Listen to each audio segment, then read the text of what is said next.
The manila envelope sat on my desk like a ticking bomb, its contents already making my stomach churn.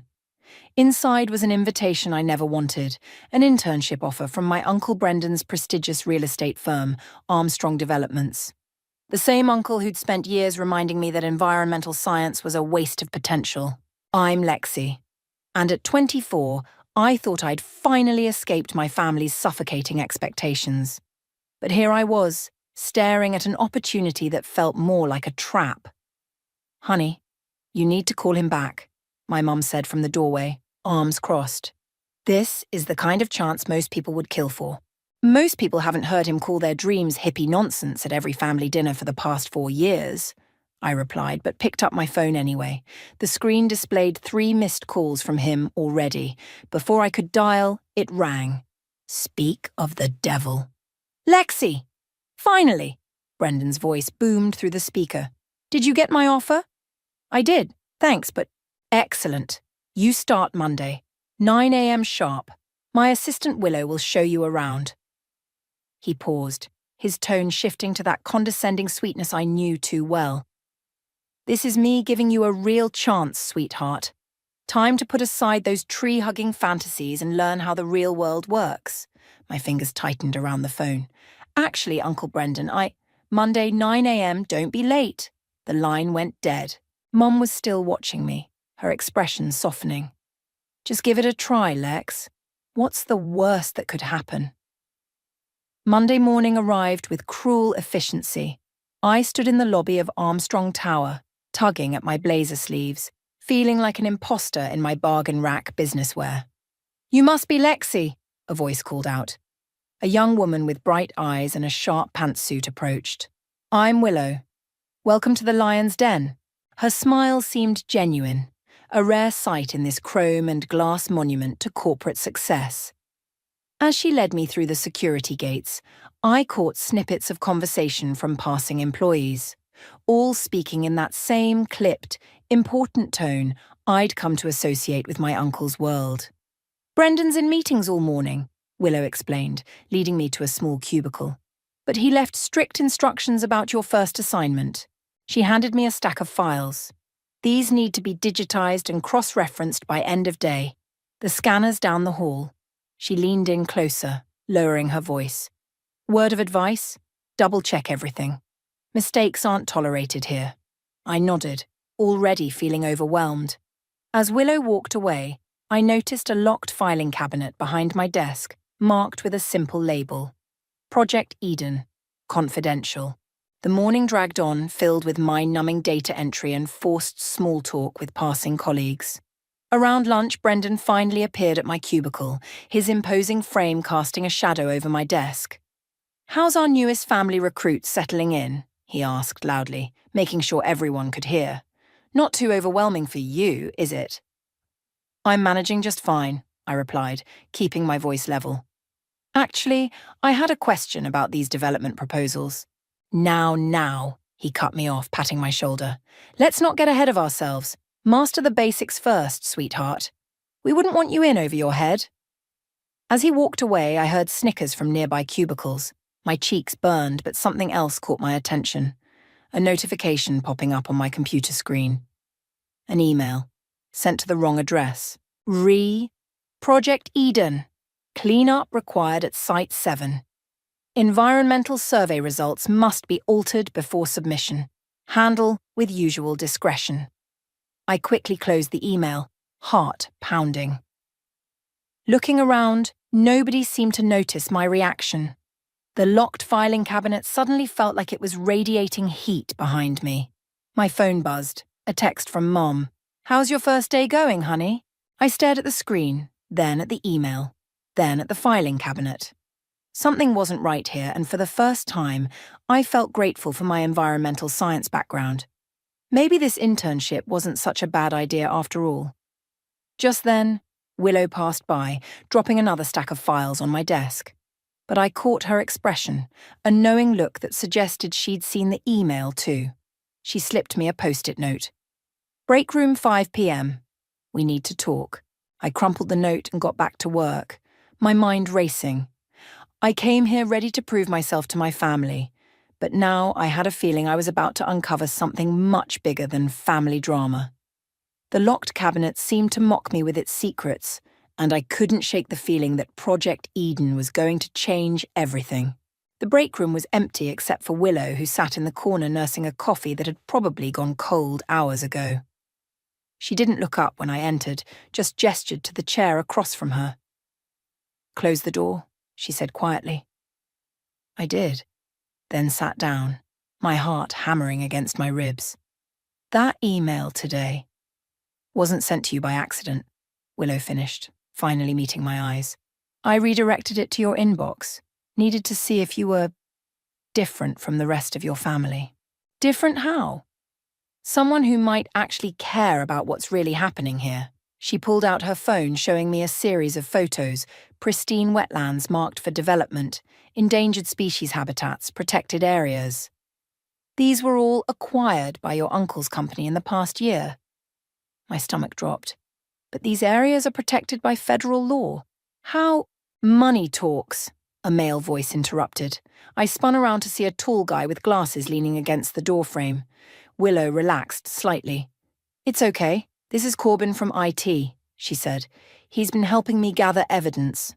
Corbin closed the door behind him and pulled up a chair. "Your uncle's really good at making problems disappear. Environmental surveys get doctored, local officials get paid off, and suddenly protected land becomes prime real estate." "Why are you showing me this?" I asked, though I already knew the answer. "Because you're family," Willow said. "You have access nobody else has. And based on your reaction to that email, you actually give a damn." Before I could respond, voices approached in the hallway. We scattered, pretending to be engaged in casual conversation about coffee brands when two executives walked past. Later that night, most of the office had cleared out. I stayed late, using my family connection as an excuse to access more files. Willow had shown me how to log into the system using an admin password Corbin had acquired.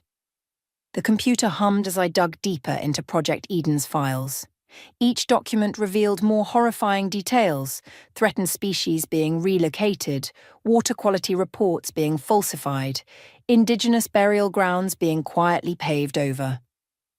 "Working late, sweetheart?"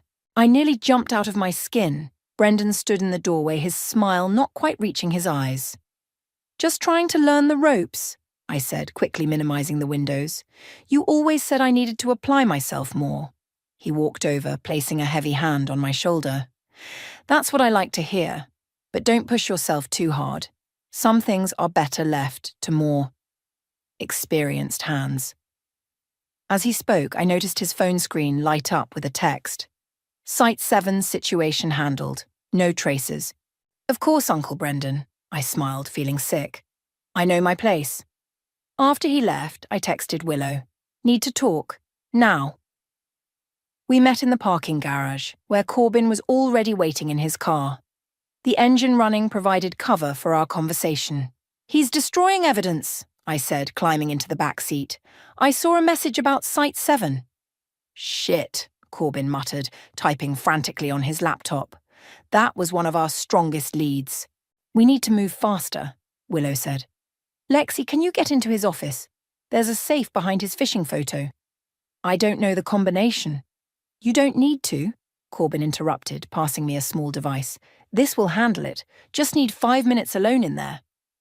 A car door slammed somewhere in the garage, making us all jump. Through the window, I saw Brendan walking to his luxury SUV, talking on his phone. "Keep things under wraps until the permit's clear," his voice echoed off the concrete walls. "If anyone starts asking questions, you know what to do. We've got too much invested to let some tree huggers derail this now." We stayed silent until his car disappeared up the ramp. "Tomorrow," I decided. "He has a board meeting at 10. I'll do it then." Willow squeezed my hand. "Are you sure? Once we start this—" "I'm sure," I cut her off. "I watched him laugh at my environmental science degree for years, calling it worthless. Now I know why, because people like me are exactly what he's afraid of." Corbin closed his laptop. "Just remember, we're dealing with someone who makes problems disappear. Be careful." That night, I could barely sleep. Every time I closed my eyes, I saw those wetlands being drained, those habitats being destroyed. My phone lit up around midnight. A text from Mom. Your uncle mentioned you're staying late at work. So proud of you for taking this seriously, honey. I stared at the message, wondering how she'd feel when she discovered what her brother was really doing. How our whole family would react when their golden boy's empire came crashing down. Tomorrow couldn't come fast enough. But as I finally drifted off, I couldn't shake the feeling that we weren't the only ones making plans. In this game of corporate chess, I was starting to wonder if we were the players or the pieces. 10 a.m. sharp. I watched Brendan stride into the board meeting, his expensive suit a armor of authority. The moment the door closed, I moved. Clear, Willow's voice crackled through my earpiece. Corbyn's idea. You've got 12 minutes, Max. My hands trembled as I swiped my keycard, being family had its perks, and entered Brendan's corner office. The phishing photo hung exactly where Willow said it would be. Behind it, a sleek wall safe waited. Okay, I'm in position, I whispered, pulling out Corbyn's device. What now? Connect it to the keypad, he instructed through the earpiece. And hurry, the algorithm needs at least 8 minutes to... The office phone rang, making me jump. 3 rings, then voicemail. Mr. Armstrong, this is Zane McGee from the Daily Tribune. I'm following up on some interesting information about Project Eden. Call me back at... I scrambled to write down the number while Corbyn's device worked its magic. A journalist. This could change everything. The safe clicked open just as Willow's voice hissed, "Movement in the hallway." I grabbed everything I could, folders, USB drives, an external hard drive, stuffing them into my bag. The phishing photo was barely back in place when voices approached. Just grabbing my notes, Brendan's voice boomed outside. I dove under his desk, heart pounding. The door opened. Beautiful proposal, sir, someone said. The environmental board won't know what hit them. They never do, Brendan laughed. Speaking of which, has anyone seen my niece? Coffee run, I think. Willow's voice came through, perfectly casual. Said something about impressing the board with premium roast. That's my girl, Brendan said. Finally learning how things work around here. Footsteps retreated. The door closed. I counted to 30 before crawling out. That was too close, Willow said when I reached the safety of the break room. But look at this. She pointed to one of the folders I'd grabbed. Inside were detailed plans for something called Operation Greenwash, a massive greenbelt development that looked pristine on paper, but would actually destroy critical wildlife corridors. This is bigger than we thought, Corbyn said, scanning through files on his laptop. Your uncle's not just breaking environmental laws. He's systematically corrupting the entire approval process. We need to call that journalist, I said, pulling out the number I'd written down. Wait, Willow grabbed my arm. We need to be smart about this. One wrong move and all this evidence could disappear, along with our jobs. Along with more than that, Corbyn muttered, turning his laptop to show us a news article about a local environmental activist who'd accidentally driven off a bridge last year. Right after threatening to expose a suspicious development deal, my phone buzzed. A text from Mom. Having dinner with your uncle tonight. He says you're really fitting in. So happy you're finally embracing the family business. Make the call, I said, closing the article. But not from here. We met Zane McGee at a coffee shop across town. He was younger than I expected, with intense eyes and a recorder barely hidden in his jacket pocket. I've been investigating Armstrong developments for months, he said, scanning the documents we brought. But I could never get anyone on the inside to talk. Until now. What changed? Willow asked. Someone sent me an anonymous tip about Project Eden. Said to watch for unusual patterns in environmental survey results. He looked at me. Imagine my surprise when I traced those patterns right to your uncle's company. We need guarantees, Corbyn said. Protection. These people are dangerous, Zane finished. I know. That's why we do this right. Build an airtight case. Get multiple sources. Make it too big to bury. My phone buzzed again. Brendan this time. Missing you at the office. Everything okay, sweetheart? They're getting suspicious, I said. How long will this take? A week? Maybe 2. Zane was already making notes. But when this breaks, it'll be nuclear. You sure you're ready for that? I thought about all the times Brendan had patronized me, dismissed my education, treated my environmental concerns like a child's passing phase. Then I thought about those wetlands, those wildlife corridors, that accidental bridge incident. Just make it count, I said. Back at the office, Brendan was waiting at my cubicle. Where have you been, Lexi? Missed you in the strategy meeting. Sorry, Uncle. Got caught up in research. I gestured to my screen where I'd pulled up some harmless zoning regulations. He smiled, but his eyes were sharp. Good girl. Always so thorough. Just remember, some stones are better left unturned. As he walked away, I noticed a new email in my inbox, from an anonymous address. Back off while you still can. Some family secrets should stay buried. The game was on, and now we knew they were watching. Sunday dinner at Mom's house had always been a tradition, but now it felt like walking into an interrogation room. The smell of pot roast, Mom's specialty, couldn't mask the tension in the air. Your uncle says you've been distracted at work, Mom said, setting down the plates. Everything okay, honey? Just learning a lot, I replied, avoiding her eyes. It's intense. That's my girl, Brendan boomed, letting himself in through the back door. Though I have to say, you're picking up things a bit too quickly. The way he said it made my blood run cold. He sat down across from me, his smile never reaching his eyes. Funny thing happened yesterday, he continued, accepting a glass of wine from Mom. Someone accessed my private files. I tracked the login to your computer. Mom dropped a fork. The clatter seemed to echo forever. I was just trying to understand the business better, I said, the rehearsed lie tasting bitter. I should have asked first. Yes, you should have. Brendan leaned forward. Family or not, some things are off limits, for everyone's protection. Mom touched his arm. Brendan, she's just eager to learn. Cora, he cut her off. Could you give us a minute? She hesitated, looking between us. Something flickered in her eyes. Worry. Knowledge. But she nodded and left the room. Let me tell you a story, Brendan said, once we were alone. About a young environmental officer who got very interested in one of our developments last year. Smart guy. Passionate. Reminded me of you, actually. My throat went dry.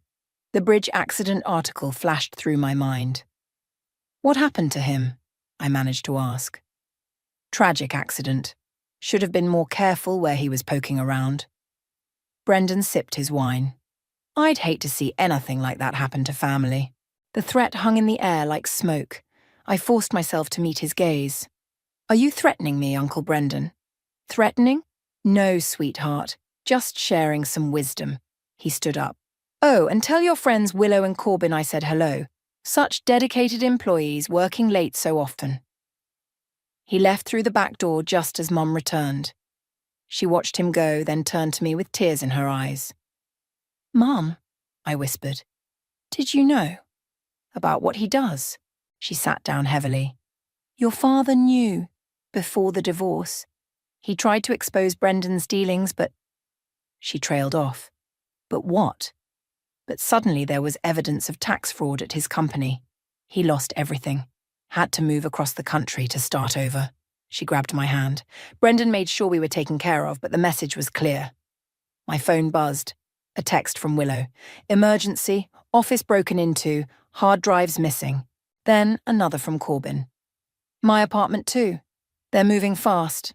Mum, I have to go. I stood up, but she held onto my hand. Whatever you're involved in, be careful, she said.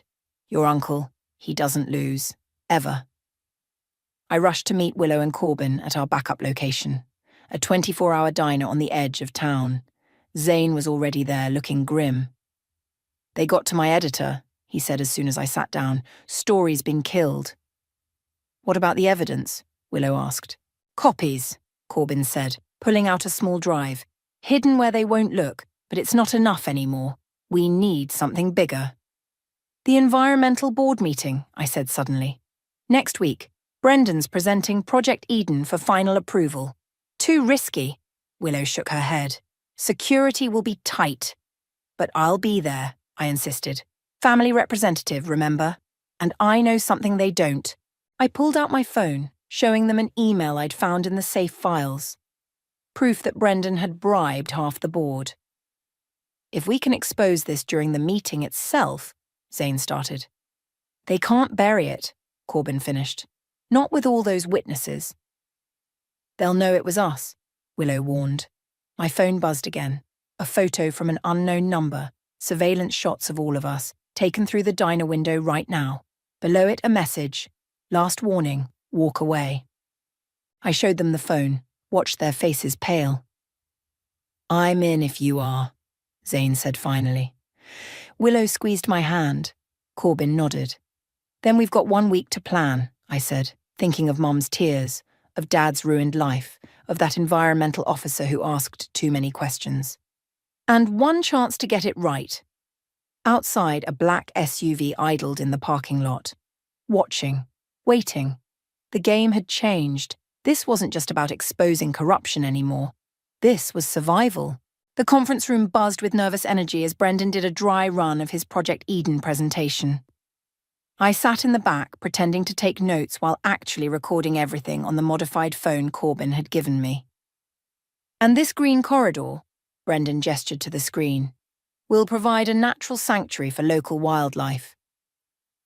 While conveniently hiding the toxic waste dump, Willow muttered under her breath beside me. Brendan's eyes snapped to us. Something to add, Willow? Just admiring the attention to environmental detail, sir, she smiled sweetly. He stared at us for a moment longer before continuing. I felt sweat trickle down my back. After the meeting, Brendan called me into his office. The fishing photos seemed to mock me from the wall. Big day tomorrow, he said, pouring 2 glasses of whiskey. The Environmental Board will be looking for a united front. Family support means everything. He handed me a glass. I thought of the last person who drank with him, that environmental officer. Of course, Uncle Brendan. You know, he swirled his drink. I've been thinking. You've shown real potential these past weeks. Maybe it's time we discussed a more permanent position.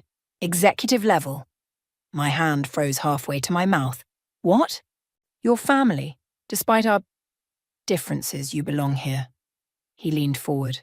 Say yes, and we forget all about those unauthorized file access incidents. The whiskey burned my throat. I'm honored, but... His phone rang. He checked it. Frowned. Think about it. Family should stick together, right?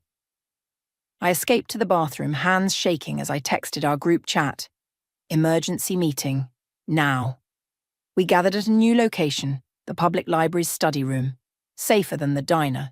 He's trying to buy me off, I told them. Classic move, Zane said, spreading papers across the table. But we're ready. Tomorrow during the board meeting. The library door opened. We all tensed, but it was just my mum. Mum? What are you... Willow called me, she said, sitting down. You need to know everything. She pulled out an old USB drive. Your father didn't just find evidence of environmental violations. He found proof of something worse. People who opposed your uncle's projects didn't just have accidents. They were targeted. Zane grabbed the drive. This is exactly what we need to... No, Mom cut him off. This is what got your father destroyed. What got others killed. She turned to me. I'm showing you this so you understand what you're really dealing with. We're being careful, I started. Are you? She pulled out her phone, showed us a photo. This was taken outside my house this morning. The image showed men in suits installing something under a car. My car. Jesus, Corbin breathed. They're not playing anymore. We can't back down now, Willow said. We're too close. Mom gripped my hand. There are other ways to fight, safer ways. Like what? I pulled away. Watch him destroy more lives, more ecosystems, run away like Dad had to. Your father ran to protect you. She stood up. And now I'm trying to do the same. Just then, all our phones buzzed simultaneously. A message from Brendan to the whole company. Proud to announce our groundbreaking Project Eden initiative. Join us tomorrow as we present our vision for a greener future. Special thanks to my niece Lexi for her valuable environmental insights. He's forcing your hand, Zane said quietly, making you complicit. Another buzz. A private message from Brendan. Executive office has a nice view. Shame to waste it. We stick to the plan, I said, standing up. Mom, thank you for warning us, but this ends tomorrow. Then take this. She handed me a small key. It opens a safety deposit box. If anything happens to you, nothing will happen, Willow insisted, but we all heard the uncertainty in her voice. We spent the next hours finalizing details, Corbin working on bypassing security protocols, Willow coordinating with sympathetic board members, Zane preparing press releases. As darkness fell, we did one final equipment check. Hidden cameras, backup drives, emergency contacts. Once we start, Zane warned, there's no going back. There's no going back anyway, I said, thinking of the men under my car. At least this way we choose how it ends. My phone buzzed one last time, a photo of all of us in the library taken through the window with a simple message, choose wisely, sweetheart. I deleted it without responding. Tomorrow Uncle Brendan would learn that family loyalty cuts both ways, and some secrets refuse to stay buried. We left separately, taking different routes home. The night felt heavy with possibility and danger. In less than 12 hours, we'd either expose one of the biggest environmental scandals in the state or join the growing list of tragic accidents in Brendan Armstrong's path to success. The environmental board meeting room filled quickly with suits and forced smiles. I sat next to Brendan at the main table, feeling the weight of the hidden recording device against my ribs. Willow positioned herself by the door while Corbin manned the presentation equipment. Nervous, sweetheart? Brendan asked, straightening his tie. Just excited, I lied, watching the board members file in. Ladies and gentlemen, the board chairman announced, we're here to review the final proposal for Project Eden. Brendan stood, commanding the room with practiced ease. Thank you all for coming. Before we begin, I'd like to acknowledge my niece Lexi, whose environmental expertise has been invaluable. Scattered applause. My skin crawled. Project Eden represents a new vision, Brendan continued, clicking through pristine renderings. A perfect balance of development and conservation. I checked my phone under the table. A message from Zane. In position. Media alerted. Ready. Furthermore, Brendan gestured to charts showing impossible environmental benefits. Our impact studies indicate... Actually, I stood up, my heart thundering. I'd like to address those studies. Brendan's smile flickered. Perhaps after the presentation? No, I said firmly. Now. I connected my laptop to the projector, because these impact studies are lies. The room went silent. Brendan's hand gripped my arm. Lexi, these are the real numbers, I continued, pulling up the documents we'd gathered, showing toxic waste levels, endangered species populations, water table contamination. This is ridiculous, Brendan laughed, but board members were already leaning forward, frowning at the data. And these, I clicked again, are records of bribes paid to certain board members to approve the project. Chaos erupted. 2 board members stood up and hurried out. Others started shouting questions. Security, Brendan called, but Willow had already locked the door. The media has copies of everything, I announced over the noise, along with proof of similar violations at 7 other sites. You ungrateful little... Brendan grabbed for my laptop, but Corbin was faster, backing up the files in real time to secure servers. The chairman banged his gavel. This meeting is suspended pending investigation. Investigation? Brendan laughed again, but there was an edge of panic now. Into the lies of a jealous niece, she's trying to destroy her own family. No, my mother's voice rang out from the back of the room. Everyone turned. She stood with Zane, holding up her own files. She's trying to save it. Cora, Brendan's face went white. You don't want to do this. Like you didn't want to destroy my husband? Mum stepped forward. I kept quiet then. Not anymore. Suddenly the fire alarm blared. Through the windows we could see black SUVs pulling up outside. Time to go, Corbin shouted, grabbing our equipment. We had planned for this. While security rushed to respond to the alarm, we slipped out through service corridors. Behind us, we could hear Brendan shouting, phones ringing, chaos spreading. "They're following," Willow warned as we reached the parking garage. "Split up," I ordered. "Just like we planned." Mom grabbed my arm. "Be careful." "Meet at the safe house," I reminded everyone, then ran for my car. 2 men in suits appeared at the garage entrance. I ducked behind a pillar, heart pounding. My phone buzzed. Zane. Stories live. All major networks picking it up. A hand grabbed my shoulder. I spun around, ready to fight, but it was Brendan, alone. "You have no idea what you've done," he hissed. "I know exactly what I've done," I shot back. "I chose truth over family loyalty." "Family loyalty?" He laughed bitterly. "I offered you everything. You offered me the chance to become you." Footsteps approached, his security team catching up. "Last chance," he said quietly. "Help me contain this and maybe—" "Goodbye, Uncle Brendan." I stepped into the open, where police cars were now arriving, lights flashing. "Lexi," he called after me, "you'll regret this." But I was already running, adrenaline carrying me forward.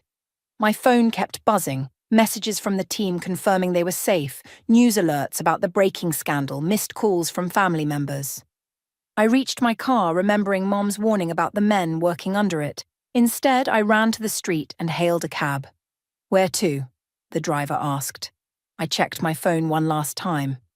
A message from an unknown number. "You chose wrong." But below it was a text from Mom. "Your father just called. He's so proud of you." "We both are." "Just drive," I told the cabbie, watching Armstrong Tower disappear in the rearview mirror. The truth was out. There would be investigations, denials, probably threats. But for the first time since this started, I could breathe. We had done it.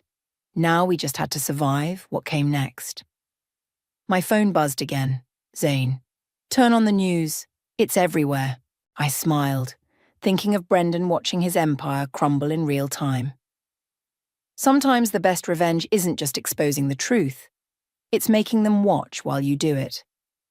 The safe house, a small cabin owned by Zane's family, felt like a war room. 3 laptops displayed different news channels, all running the same headlines: Environmental Scandal Rocks Real Estate Empire, and Armstrong Development CEO under investigation. "They've frozen the company's assets," Corbin announced, scanning his phone. "FBI's involved now." "Look at this." Willow turned up the TV volume. On screen, Brendan stood outside his office building, surrounded by reporters. His usual confident smile had been replaced by barely controlled rage. "These allegations are completely false," he was saying. "This is a vindictive attack by disgruntled employees and a misguided family member." "What about the bribe records?" a reporter shouted. "And the toxic waste dumps?" called another. "No further questions?" Brendan's security pushed through the crowd, hustling him toward a waiting car. My phone rang. "Mom." "Are you safe?" "Yes. Are you?" "I'm with your father," she said, making me sit up straight. "He flew in as soon as the story broke. We're staying at a hotel under different names, like you suggested." "Dad's there? He wants to talk to you." A pause, then a familiar voice I hadn't heard in years. "Hey, kiddo." "Dad!" My voice cracked. "You did what I couldn't," he said. "You brought him down." A knock at the cabin door made us all freeze. Willow grabbed the gun we'd brought for protection. Corbin killed the lights. "It's Zane," a voice called. We let him in. He was carrying takeout bags, but his expression was serious. "Just got word from my source in the police department," he said, dropping the food on the table. "They found something in Brendan's private vault. Records of accidents. At least 6 deaths, all connected to people who threatened to expose him." "That environmental officer," I said quietly, "and others. They're bringing him in for questioning tonight." My phone buzzed. A text from an unknown number. "You're next." I showed it to the others. "We need to release everything now," Willow said. "All the evidence. No holding back." "Already on it." Corbin's fingers flew over his keyboard. "Uploading to every major news outlet and law enforcement agency." Another knock. This time we all grabbed weapons. "Police, open up!" We looked at each other in panic until Zane checked the window and relaxed. "It's Detective Rivera," he said. "My contact." The detective entered, looking grim. "You all need to come with me. Now. We have credible threats against your lives." "From who?" Willow demanded. "Not just Brendan, his partners. Other developers involved in similar schemes. This goes deeper than we thought." My phone rang again, Brendan's number. "Put it on speaker," the detective ordered. I answered. "You think you've won?" Brendan's voice was cold. "This isn't over. You have no idea what's coming." "Actually," I replied, "I do. We found your records, Uncle Brendan. All of them. The accidents, the deaths, everything." Silence. "You're under arrest," I heard someone say in the background. "Lexi," Brendan's voice turned desperate, "we can fix this. I can make you rich, powerful. Just tell them you made it all up." "Goodbye, Uncle Brendan." I hung up as police sirens wailed in the background of his call. "Time to go," Detective Rivera said. "We have safe houses ready." As we packed up, my phone lit up with messages from family members. Some supported me. Others called me a traitor. Mom sent a photo of her and Dad smiling together for the first time in years. "Worth it?" Willow asked, seeing me look at the picture. Before I could answer, Corbin called us over to his laptop. "You need to see this." A video was going viral, footage from inside the environmental board meeting.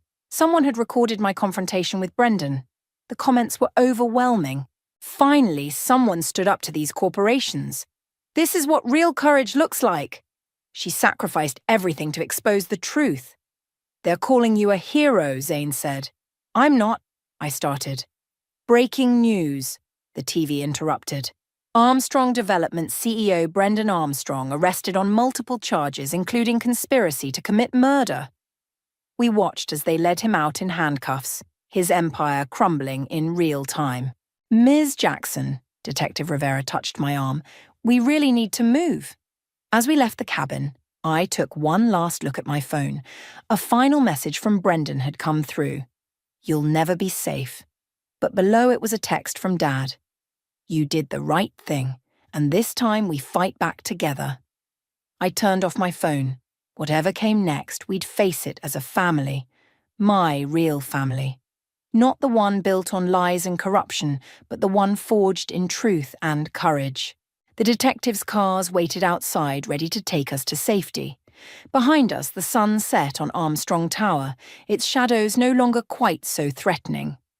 Sometimes the biggest victories come at the highest costs. But as we drove away into uncertainty, I knew one thing for sure. The truth was finally free. And so were we. The courthouse steps were crowded with reporters as I made my way inside. The trial had drawn national attention, not just to Brendan's crimes, but to corporate environmental corruption everywhere. "Ready?" Willow squeezed my hand. "As I'll ever be." Inside, Brendan sat with his lawyers, his expensive suit replaced by something more humble. He'd lost weight in detention. When he saw me, something flickered in his eyes. Desperation, maybe regret. The prosecution calls Alexandra Armstrong to the stand. Walking to the witness box, I caught sight of my parents in the gallery. Mom nodded encouragingly. Dad gave me a thumbs up.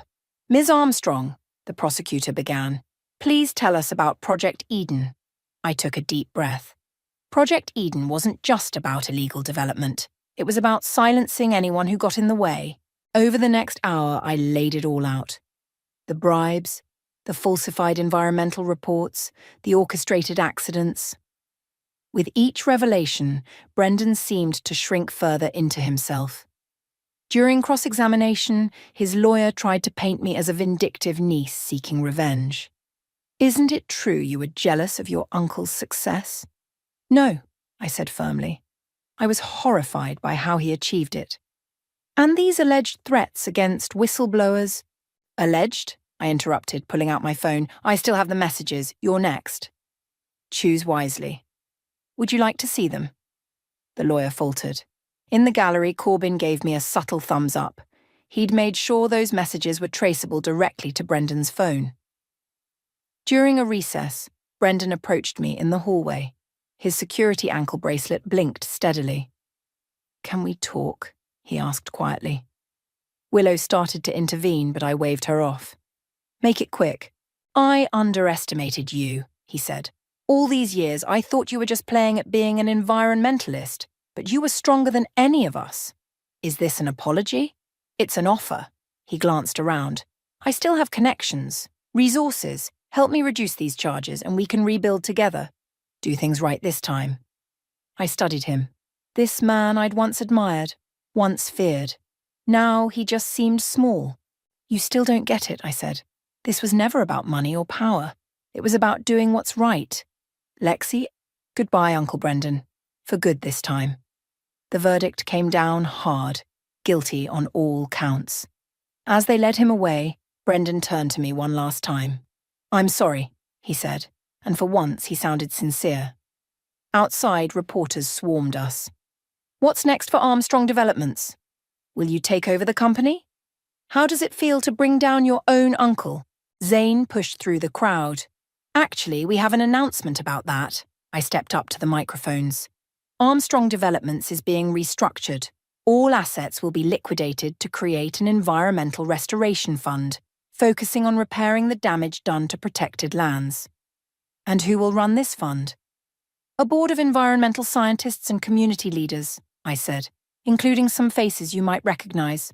Willow and Corbin stepped forward, along with several former whistleblowers who'd come forward during the investigation. We're calling it the Phoenix Initiative, Willow announced, because something good should rise from these ashes. Later, at a small celebration in my parents' restored home, Dad raised a toast. To my daughter, he said, who reminded us that real family stands for truth, not power. My phone buzzed, a message from Detective Rivera. Thought you'd want to know. Your uncle's partners are falling like dominoes. Similar operations exposed in 3 other states. We started something bigger than us, Zane said, reading over my shoulder. Good, I replied, thinking of all the other Brendans out there, all the other threatened ecosystems. Mom pulled me aside holding a familiar USB drive. Your father wanted you to have this, to remind you where it all started. Keep it, I said. That chapter's closed. Through the window, I could see the city skyline. Armstrong Tower's sign was being dismantled, making way for something new, something better. Hey, Willow called out, come see this. On TV, other developers were being led away in handcuffs, their own environmental crimes exposed by our example. The Phoenix Initiative's hotline was flooded with whistleblowers. Think we changed anything? Corbin asked. I looked around the room, at my reunited parents, my loyal friends, the future we'd fought for. We changed everything. My phone buzzed one last time, a message from an environmental group. Need a speaker for next week's conference? Your story needs to be heard. I smiled, typing back. Count me in. Because some stories don't end with justice. They end with change. Real, lasting change that ripples out into the world, touching lives we'll never even know about. And that's the best revenge of all.